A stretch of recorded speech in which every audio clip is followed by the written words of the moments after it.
Sekretaris Jenderal Partai Amanat Nasional atau Sekjen PAN, Edi Suparno, hari ini melaporkan kuasa hukum Ade Armando Muanas Alaidit dan kawan-kawan ke Polda Metro Jaya. Laporan dilayangkan atas dugaan kasus pencemaran nama baik melalui media sosial. Menurut Edi, cuitannya yang dilaporkan tim kuasa hukum Ade Armando ke polisi sebelumnya merupakan aspirasi konstituen melalui media sosial terkait masalah penegakan hukum yang berkeadilan. Dan cuitannya ini kemudian dibalas dengan penghinaan terhadap dirinya dan keluarganya yang menjadi alasan Edi melaporkan tim kuasa hukum Ade Armando itu ke polisi. Sebelumnya, tim kuasa hukum Ade Armando melaporkan Sekjen PAN Edi Suparno ke Polda Metro Jaya dengan dugaan pencemaran nama baik. Laporan ke kepolisian ini dilakukan tim kuasa hukum Ade Armando setelah somasi yang dilayangkan tidak digubris oleh Edi Suparno. Somasi itu meminta Sekjen PAN menghapus tulisannya serta meminta maaf. Karena cuitan Sekjen PAN tersebut dianggap terdapat unsur memfitnah Ade sebagai penista agama dan penista ulama dan dapat membahayakan nyawa Ade Armando. Tim TV One mengabarkan.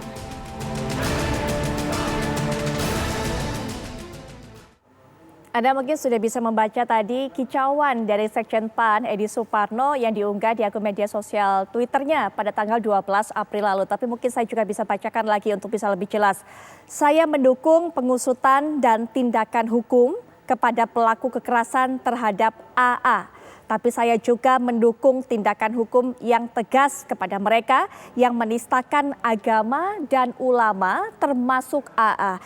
Inilah kemudian cuitan atau kicauan dari Edi Suparno yang membuat kuasa hukum dari Ade Armando ini kemudian melapornya ke pihak kepolisian dengan tuduhan pencemaran nama baik. Tapi yang kita juga tahu bersama bahwa hari ini pihak dari Edi Suparno juga gantian melaporkan Muanas Alaidit dan rekan-rekan. Tuduhannya ternyata bukan hanya masalah pencemaran nama baik saja, tapi juga pemberian keterangan palsu. Dan nanti kita akan lebih perjelas lagi sebenarnya mengapa dari pihak Edi Suparno kemudian melaporkan dari pihak Muanas Alaidit dan rekan-rekan, dan juga bagaimana tinjauan ataupun pandangan hukumnya. Sudah hadir di samping saya ahli hukum pidana Pak Kudri Sitompul. Assalamualaikum warahmatullahi wabarakatuh. Selamat malam Pak Kudri. Lancar puasanya? Alhamdulillah. Lancar. Terima kasih sudah berkenan untuk datang pada malam hari ini ke sini. Kita akan bisa menelaah lebih jauh lagi Pak Kudri dari sudut pandang Pak Kudri tentunya sebagai ahli hukum pidana.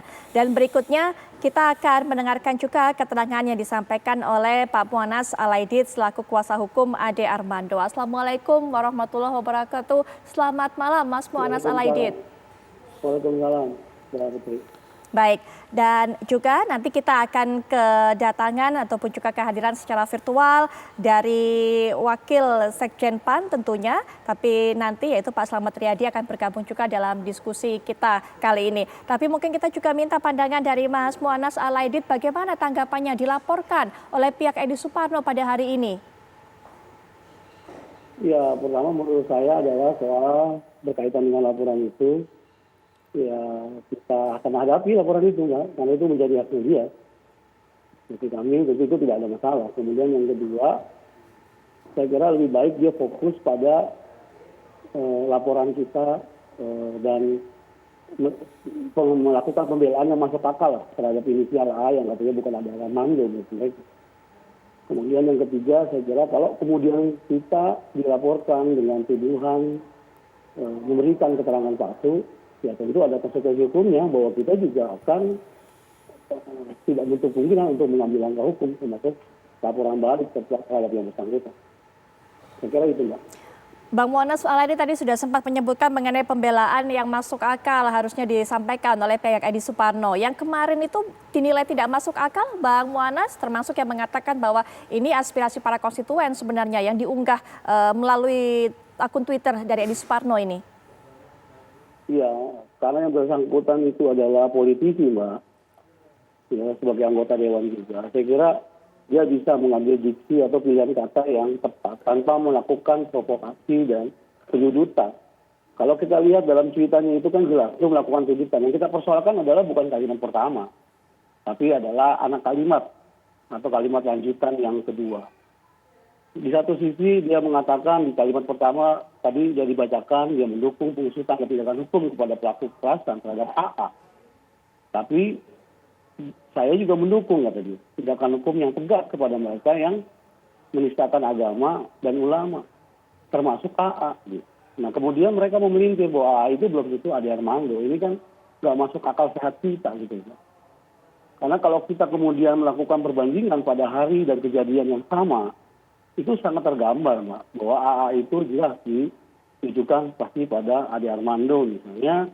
Saya mendapatkan misalnya artikel pada tanggal 11 terjadi tindakan kekerasan, 12 saya kumpulkan beberapa bukti-bukti fakta yang menunjukkan bahwa AA adalah Ade Armando.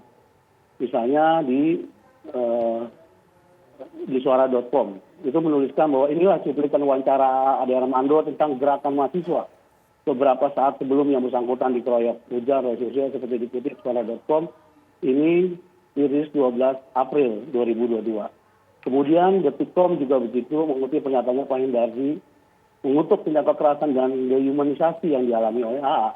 Pihak kepolisian perlu melakukan tindakan tegas dan terukur terhadap para pelaku ujar Ketua Setara Institut Hendardi. Dalam keterangannya dirilis oleh Detik.com 12 April 2022 jelas bahwa AA itu adalah Ade Armando gitu. Jadi jangan berkali-kali jadilah politisi yang jujur. Kita nggak minta apa-apa kok, Mbak. Kita cuma minta awal itu dihapus saja cuitan itu. Karena tidak menggunakan kata dugaan atau apa gitu. Ya kan? Nah jadi kalau alasannya konstituen, ya itu kan bisa melakukan mengambil diksi-diksi yang saya kira bisa memberikan kepada publik agar mengedepankan asas praduga tak bersalah. Posisi Bang Ade ini kan sama, Mbak, dalam posisi terlapor sebetulnya. Ya kan, sama seperti terlapor dugaan penistaan agama seperti Rocky Gerung misalnya yang pernah menuduh kita fiksi Aika Lasan yang pernah menuduh bahwa Ali pada keturunan kafir. Itu sama posisinya, masih dalam proses. Jadi kita hormati aja proses yang kemudian berjalan tanpa kemudian mendiskreditkan Ade Armando dengan menuding langsung dia sebagai penista agama. Jangan sampai kemudian publik merasa benar gitu loh tuduhan-tuduhan itu. Karena ini sangat membahayakan keselamatan jiwanya Bang Ade. Sehingga opini publik kemudian disesatkan dengan cuitan itu seolah Bang Ade ini adalah kebal hukum, maka dia layak untuk dihakimi di jalanan. Kan itu yang terjadi pada 11 April lalu. Nah ini disampaikan oleh tokoh, oleh seorang anggota dewan, punya konstituen.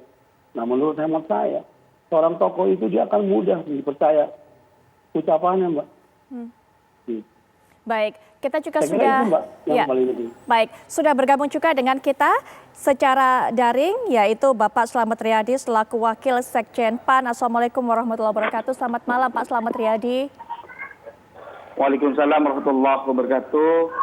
Baik, Pak Slamet Riyadi sebelum nanti menjelaskan kepada kami juga bahwa hari ini sudah melaporkan Bang Mu'annas Alaidit dan rekan-rekan, tapi kami juga minta tanggapannya tadi terhadap apa yang disampaikan oleh Bang Mu'annas Alaidit mengenai unggahan ataupun kicauan Pak Edi Suparno di akun Twitternya. Karena dinilai tidak ada kata dugaan, ini betul-betul menyudutkan.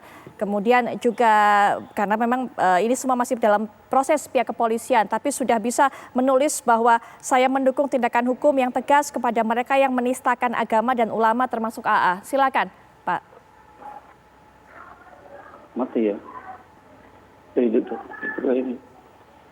Pak Slamet, ya, Pak Slamet. Kedengeran nggak ya?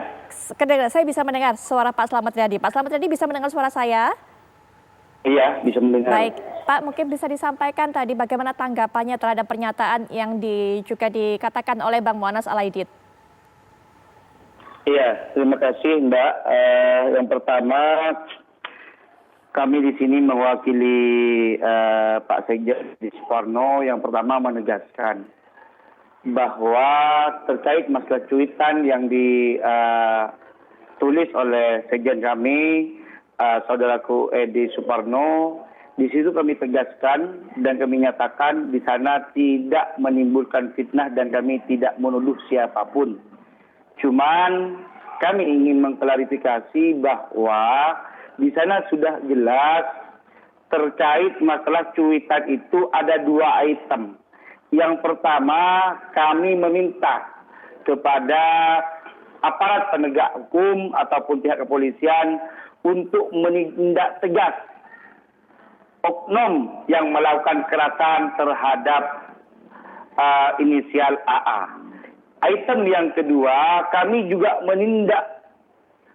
meminta kepada pihak yang berwajib untuk juga menindak tegas kepada mereka yang diduga juga melakukan penistaan agama juga kepada ulama termasuk AA. Di sana sudah jelas, Mbak, kami di sini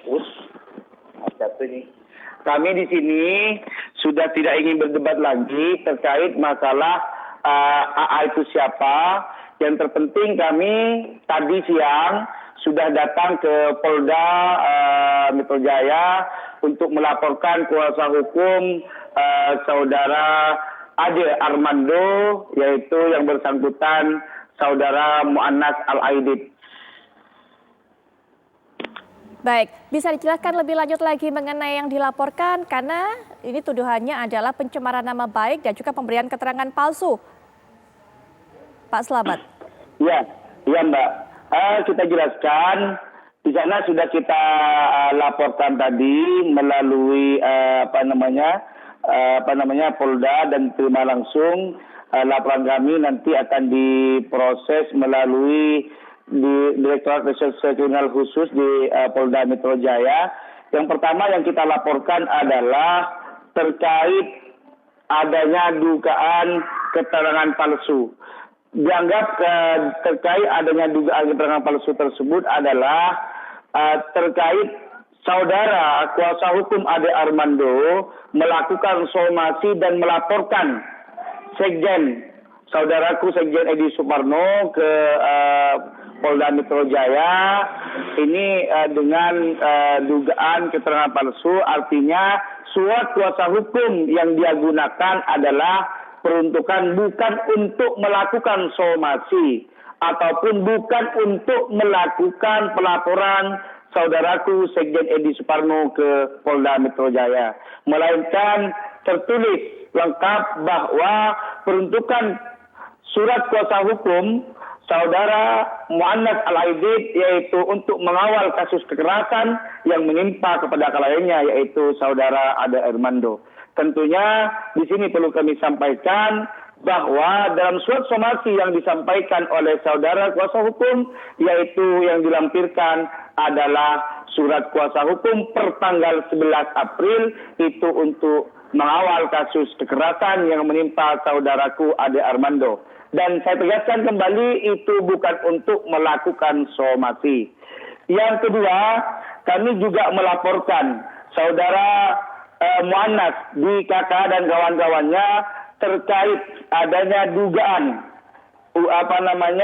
pencemaran nama baik terhadap saudaraku Sekjen Edi Suparno. Itu yang kami laporkan dan kami juga sudah menunjuk kuasa hukum dan insya Allah ke depannya kuasa hukum kami akan melanjutkan proses-proses hukum yang berlanjut.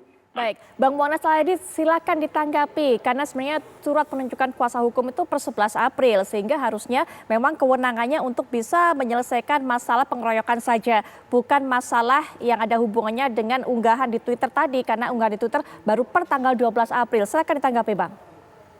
Iya, mestinya dijawab, makanya waktu somasi. Kita menyampaikan somasi, kepada yang bersangkutan tapi tidak respon dengan baik. Jadi kita menunjukkan bahwa justru ada etika tidak baik di situ. Nah, kemudian persoalan kuasa, memang kita melampirkan kuasa pada tanggal 11 April dalam kasus pengeroyokan, tapi ini soal masalah pendapat hukum saja, tafsir. Karena dalam kalimat terakhir itu diberikan satu celah bahwa kita bisa melakukan tindakan hukum apapun yang berkaitan dengan perkara itu, yang sepanjang tidak merugikan pemberi kuasa. Gitu. Jadi kalau kuasa untuk melaporkan, kita ada, dan memang sudah ditandatangani sama Bang Ade. Jadi kalau kuasanya tidak terbawa, bukan berarti itu palsu. Gitu. Kuasanya ada, nanti akan kita sampaikan nanti pada saat pemeriksaan di penyidik, sekaligus dengan somasi kita akan sampaikan, gitu. Nah jadi bagi kami tidak ada masalah. Soal kuasa juga, kalau yang mempersoalkannya Bang Ade sebagai pemberi kuasa, itu baru. Kalau dianggap palsu misalnya, apakah tanda tangannya yang palsu? Kan enggak. Apakah kemudian isinya yang palsu? Itu enggak. Nah berbeda kalau yang mempersoalkan itu Bang Ade, bahwa dia tidak pernah memberikan kuasa. Kuasa dengan secara lisan pun menurut undang-undang bisa dibenarkan kok, karena nggak ada kewajiban juga kuasa tertulis misalnya. Bahkan dengan isyarat pun bisa. Nggak ada masalah gitu. Jadi kalau menurut kami bahwa dipersoalkan ada persoalan kuasa, dia kan coba lari dan cuci tangan dari persoalan pokok sebenarnya tentang tudingan dia terhadap inisial A yang dimaksud adalah Ade Armando. Ya karena malu, karena tidak menggunakan akal sehat menyebut bahwa AA itu belum tentu Ade Armando. Intinya itu aja. Jadi kita akan hadapi. Bahkan kita akan laporkan balik juga kalau dia menuduh bahwa kita memberikan keterangan palsu. Makanya tadi kita sampaikan, lebih baik dia fokus saja lah pada pemeriksaan dan siapkan pembelaan yang masuk akal nanti pada saat laporan kita diterima. Kebetulan lapornya sudah diminta keterangan pada hari Jumat lalu. Sejumlah saksi nanti mungkin beberapa hari ini. Dan semoga dalam waktu dekat saya yakin bahwa yang bersangkutan akan juga dimintai keterangan oleh pihak kepolisian. Baik, tapi Bang Muanas, apakah sudah ada memang surat kuasa dari Pak Ade Armando untuk bisa mengurusi masalah ini, masalah terkait dengan Pak Sekjen Edi Suparno ini? Sudah disampaikan secara lisan atau tulisan? Baik, per tanggal berapa Cuman itu? karena memang nggak terbawa aja pada saat somasi itu, gitu. Baik, per tanggal berapa? Jadi, kalau memang nggak terbawa bukan berarti itu palsu. Kuasa itu tetap ini berbicara hukum pasti. Perlunya Anda itu memahami apa konsep-konsep hukum, bagaimana prinsip-prinsip hukum. Kalau Anda sebagai kuasa hukum melakukan somasi dalam Anda jawab dong. Ya Anda jawab dong somasi. Anda sedang mencari pembelaan. Aneh juga. Di somasi nggak dijawab, tapi sekarang dipersoalkan. Yang memberikan kuasa pun tidak pernah mempersoalkan. Ada hal berbeda kalau yang mempersoalkan Ade Armando. Berbeda misalkan Ade Armando sebagai pemberi kuasa. Bahwa dia membantah itu bukan tanda tangannya, bahwa isinya kemudian tidak benar. Itu nggak ada masalah. Ini mempersoalkan Anda. Ade Armando sendiri tidak pernah ada. Dia memberikan keterangan kepada media bahwa saya bukan kuasanya. Bahwa dia tidak pernah menandatangani memberikan kuasa kepada kita. Enggak pernah. Kan yang ramai kalian aja itu. Nah, kalau kuasa tidak terbawa, itu bukan berarti kuasanya nggak sah. Nanti akan kita sampaikan kepada penyidik. Gitu. Dan perdebatan soal kuasa ini bagi saya justru adalah upaya mencuci tangan. Karena sudah telanjur malu menyebut adalah bukan Ade Armando. Baik, per tanggal berapa kalau kita juga boleh tahu surat kuasa ini diberikan dari Pak Ade Armando kepada Bang Muanas Ali dan rekan-rekan untuk bisa mengurusi masalah ini? Kuasa ini dibuat pada tanggal 14 April, Mbak. 14 April, baik. 14 April sekaligus pada saat itu somasi kemudian diberikan dan kemudian kita membuat laporan polisi. Hanya kuasanya tidak terbawa aja. Baik. Gitu. Ya, Pak Kudri mungkin punya catatan mengenai hal ini, masalah surat pemberian kuasa terlebih dahulu. Ya, begini, memang ini kan menjadi masalah materi perkara.